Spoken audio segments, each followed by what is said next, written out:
the latest maneuvering by the Ministry of Education has been letters sent by the Deputy Education Minister to mostly, from what we can tell, although not only, small faith-based independent schools, many of whom are in a court challenge against this piece of legislation that some are calling the Rainbow Reprimand. And their safe and caring policies have been highlighted with words like truth. And I will read this section, for example. We believe men and women are created in the image of God after his likeness and therefore have transcendent intrinsic worth. This is highlighted, and it allegedly violates the School Act because this is unwelcoming, uncaring, and disrespectful. So saying to your students in your safe and caring policies that they have transcendent and intrinsic worth is deemed disrespectful by the deputy minister. So this has gone, so far down the train tracks that we're now in a place where faith-based language is being, demanded to be stripped out of safe and caring policies for these independent schools in particular. Donna, can you repeat that again? Because it's so crazy that it just cannot be real. What were the reasons, again, that the Deputy Education Minister felt that basically the attestation of one's faith as a reason not to bully somebody else?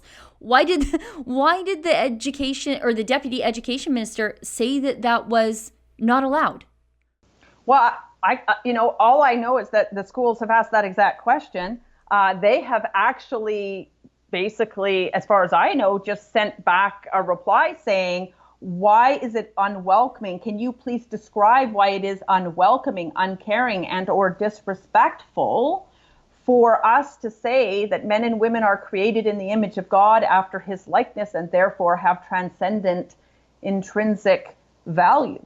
The bottom line is a word that was highlighted in this document, as well as just the word truth.